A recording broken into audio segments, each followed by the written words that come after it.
ವಿಕಾಸ್ ಸೇವಾ ಸಂಸ್ಥೆಯ ನೇತೃತ್ವದಲ್ಲಿ ವಿಕಾಸ ಉದ್ಯೋಗ ಸೇತು ಅತ್ಯಂತ ಯಶಸ್ವಿಯಾಗಿ ಮಧ್ಯಾಹ್ನದ ತನಕ ಮುಂದುವರೆದಿದೆ. ನಾವು ನಿರೀಕ್ಷೆ ಮಾಡಿದಂತೆ ದೊಡ್ಡ ಸಂಖ್ಯೆಯಲ್ಲಿ ತಾಲೂಕಿನ ಜಿಲ್ಲೆಯ ಬೇರೆ ಬೇರೆ ಭಾಗದ ಯುವಕರು ಈ ಸಂದರ್ಶನದಲ್ಲಿ ಪಾಲ್ಗೊಂಡಿದ್ದಾರೆ.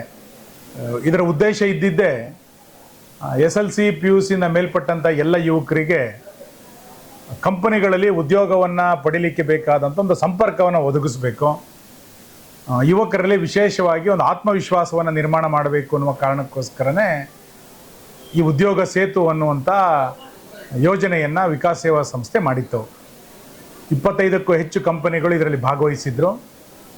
ವಿದ್ಯಾರ್ಥಿಗಳು ಸಹಜವಾದಂಥ ಉತ್ಸಾಹದಲ್ಲಿ ಎಲ್ಲ ಸಂದರ್ಶನಗಳಲ್ಲಿ ಭಾಗವಹಿಸಿದ್ದಾರೆ. ಭಾಳ ಖುಷಿ ಅಂತ ಕೇಳಿದರೆ ಒಬ್ಬೊಬ್ಬ ಯುವಕ 6, 7, 8, 10 ಕಂಪನಿಗಳಲ್ಲಿ ಸಂದರ್ಶನವನ್ನು ಕೊಟ್ಟಿದ್ದಾರೆ. ಅಂದರೆ ಪ್ರತಿ ಸಂದರ್ಶನದ ನಂತರ ಆತನ ಆತ್ಮವಿಶ್ವಾಸ ಹೆಚ್ಚಿದೆ. ನಾನು ಇನ್ನೂ ಒಳ್ಳೇದು ಮಾಡ್ಬೋದೇನೋ, ಇನ್ನೂ ಬೇರೆ ಕಂಪ್ನಿಗೆ ಹೋಗ್ಬೋದೇನೋ ಅನ್ನುವಂಥ ವಿಶ್ವಾಸದಿಂದ ಯುವಕರು ಆ ಸಂದರ್ಶನದಲ್ಲಿ ಪಾಲ್ಗೊಂಡಿದ್ದಾರೆ. ನನಗೆ ವಿಶ್ವಾಸ ಇದೆ, ದೊಡ್ಡ ಸಂಖ್ಯೆಯಲ್ಲಿ ಆಫರ್ ಲೆಟರ್ಗಳನ್ನು ಕಂಪ್ನಿಗಳಿಗೆ ಕೊಟ್ಟಿದ್ದಾರೆ. ತುಂಬ ಜನರಿಗೆ ಶಾರ್ಟ್ ಲಿಸ್ಟನ್ನು ಮಾಡಿ ಬರಲಿಕ್ಕೆ ಕೇಳಿದ್ದಾರೆ. ಇದೆಲ್ಲದೂ ಕೂಡ ನಮ್ಮ ಯುವಕರಿಗೆ ಇವತ್ತು ಆತ್ಮವಿಶ್ವಾಸವನ್ನು ಹೆಚ್ಚಿದೆ.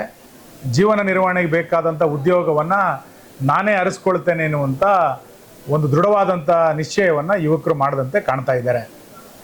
ಸಂತೋಷ ಅಂತಂದರೆ ಭಾಳ ದೊಡ್ಡ ಪ್ರಮಾಣದಲ್ಲಿ ಯುವತಿಯರು ಭಾಗವಹಿಸಿರುವಂಥದ್ದು. ನಾನು ಬೆಳಿಗ್ಗೆ ಉದ್ಘಾಟನೆಯಲ್ಲೂ ಕೂಡ ಹೇಳಿದ್ದೆ, ಇವತ್ತು ಕಂಪನಿಗಳು ಎಷ್ಟು ಆಫರ್ ಲೆಟ್ರನ್ನು ಕೊಡುತ್ತೆ, ಎಷ್ಟು ಶಾರ್ಟ್ ಲಿಸ್ಟನ್ನು ಮಾಡ್ತಾರೆ ಅನ್ನೋದಕ್ಕಿಂತ ಹೆಚ್ಚಾಗಿ ನೀವು ಭಾಗವಹಿಸಿರುವಂಥದ್ದೇ ಭಾಳ ದೊಡ್ಡ ಸಂಗತಿ. ಅಕಸ್ಮಾತ್ ಯಾರಿಗಾರು ನಮಗೆ ಆಫರ್ ಲೆಟರ್ ಸಿಗಲಿಲ್ಲ, ಶಾರ್ಟ್ ಲಿಸ್ಟಲ್ಲಿ ನಾನು ಅರ್ಹತೆಯನ್ನು ಪಡ್ಕೊಳ್ಳಿಲ್ಲ ಅಂತಂದರೆ ಯಾರೂ ಬೇಸರವನ್ನು ಮಾಡ್ಕೊಳ್ಳೋಂಥ ಗತಿ ಇಲ್ಲ. ಮತ್ತೆ ಮುಂದಿನ ಬಾರಿ ನಿಮಗೆ ಇದೇ ರೀತಿಯಾದಂಥ ಅವಕಾಶವನ್ನು ಕಲ್ಪಿಸಿಕೊಡುತ್ತೆ. ಬೇರೆ ಒಂದಿಷ್ಟು ಕಂಪನಿಗಳನ್ನು ನಿಮಗೆ ಪರಿಚಯಿಸುವಂಥ ಪ್ರಯತ್ನವನ್ನು ನಾವು ಮಾಡ್ತೇವೆ. ಅವಾಗ ಮತ್ತೊಂದು ರೀತಿಯಾದಂಥ ಪ್ರಯತ್ನವನ್ನು ಮಾಡಿ ನೀವು ಉದ್ಯೋಗವನ್ನು ಕಂಡುಕೊಳ್ಬೇಕು ಅನ್ನುವಂಥ ಮಾತನ್ನು ಹೇಳಿ, ಇವತ್ತು ಆಫರ್ ಲೆಟ್ರನ್ನು ತೆಗೆದುಕೊಂಡಂಥ ಎಲ್ಲ ಯುವಕರಿಗೆ, ಶಾರ್ಟ್ ಲಿಸ್ಟಲ್ಲಿ ಅರ್ಹತೆಯನ್ನು ಪಡ್ಕೊಂಡಂಥ ಎಲ್ಲ ಯುವಕರಿಗೆ ನಾನು ಅಭಿನಂದನೆಗಳನ್ನು ಸಲ್ಲಿಸ್ತೇನೆ.